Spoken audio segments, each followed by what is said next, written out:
طيب، بسم الله الرحمن الرحيم. إخوان أخوات، السلام عليكم ورحمة الله وبركاته. أولا، منذ عينني جلالة الملك رئيسا للحكومة مكلفا بتشكيلها، شرعت في إجراء المشاورات الأولية وبعدها مشاورات أخرى بغية تشكيل هذه الحكومة، بل التعجيل بتشكيلها.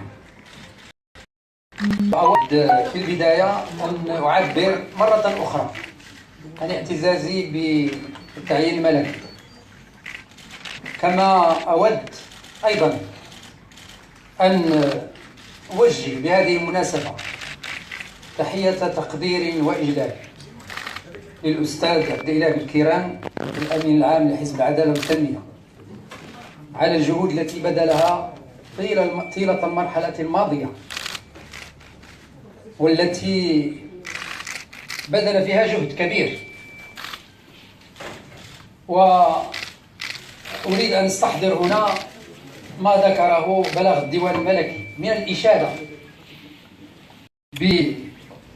برئاسته للحكومة طيلة السنوات الخمس الماضية، حيث وصفه بلغ الديوان الملكي بأنه قاد الحكومة بكفاءة واقتدار ونكران ذات. كما أريد أن أوجه إليه التحية والشكر أيضا على الدعم الذي قدمه لي شخصيا وللوفد الذي يفاوض معي لإنجاح إخراج الحكومة الجديدة.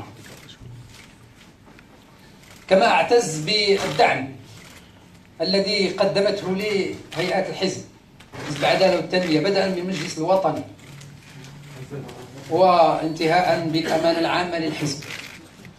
هو الدعم الذي مكننا من أن نسير بسرعة وأن نطوي المسافات للوصول إلى اللحظة التي وصلنا إليها اليوم.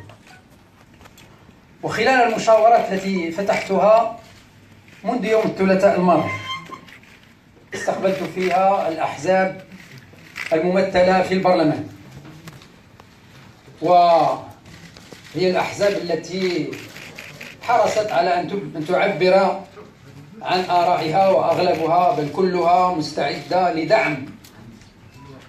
لدعم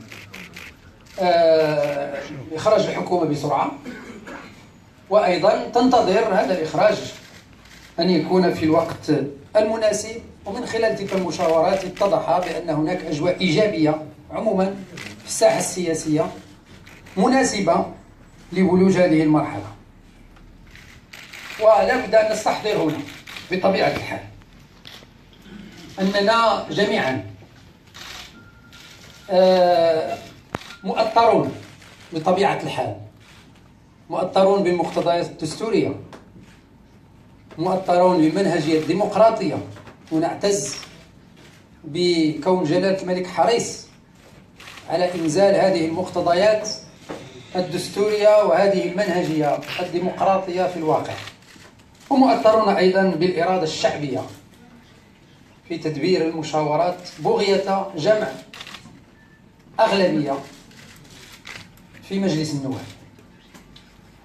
وسنواصل انطلاقا من هذه المبادئ والأسس المؤطرة، سنواصل العمل بمقتضاها في المراحل التي ستتلو بعد هذه المحطة التي نقفها اليوم.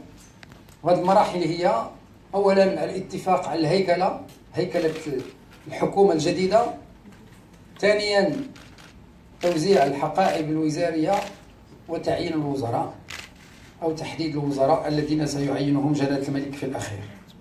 وسنعمل على أن نكون في مستوى المرحلة مستحضرين ما ورد في خطاب الملكي بدكار من التأكيد على الحاجة لبناء حكومة من كفاءات مؤهلة تشتغل وفق أسبقيات واضحة وبرنامج دقيق، وتستجيب لتطلعات الشعب المغربي وانتظارات الفاعلين الاقتصاديين والاجتماعيين، وتنخرط في تعزيز النموذج المغربي الذي نريده أن يكون دوما متألقا. انطلاقا من ذلك، وبناء على نتائج المشاورات واللقاءات التي أجريناها، يسرني أن أخبركم أنه تقرر تكوين الأغلبية الحكومية من 6 أحزاب، هي حزب العدالة والتنمية، التجمع الوطني للأحرار، الاتحاد الدستوري، الحركة الشعبية، الاتحاد الاشتراكي والتقدم الاشتراكي.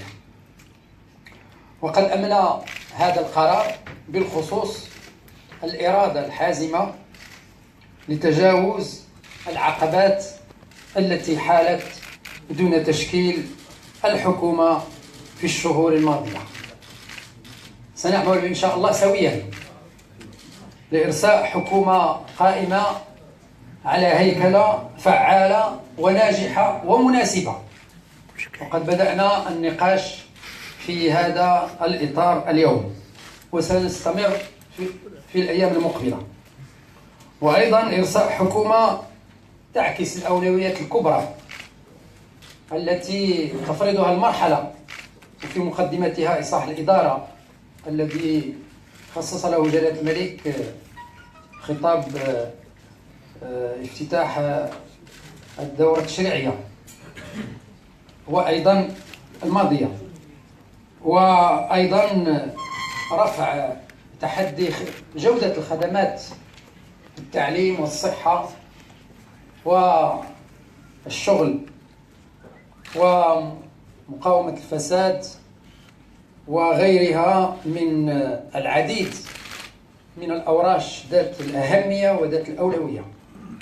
وأيضا سنستحضر أهمية السياسة الإفريقية التي نهجتها بلادنا، والتي تفرض توجهات مهمة مفيدة جدا للقارة الإفريقية ولبلدنا على مختلف المستويات، سياسيا اقتصاديا واجتماعيا وغيرها.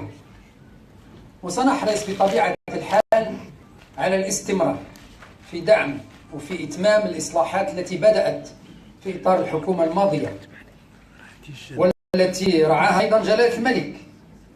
أذكر منها بالخصوص إصلاح منظومة العدالة وتنزيل رؤية 2030 بالنسبة لإصلاح التربية والتكوين، إنجاح التنمية القروية وش مهم جدا أيضا، تطبيق الاستراتيجية الوطنية المتعلقة بالطاقة وغيرها من الأوراش ذات الأهمية وذات الأولوية. وسنتجه مباشرة ابتداء إن شاء الله في تكوين لجنة ستنكب على إعداد البرنامج الحكومي في موازنة مع إتمام ورش يعني ورش الهيكلة وإخراج الحكومة إلى حيز الوجود. أريد أن أؤكد مرة أخرى لجميع المواطنين وجميع المواطنات وجميع الفاعلين والمتتبعين أننا عازمون على الإسراع بإخراج حكومة وتكون إن شاء الله في مستوى التحديات.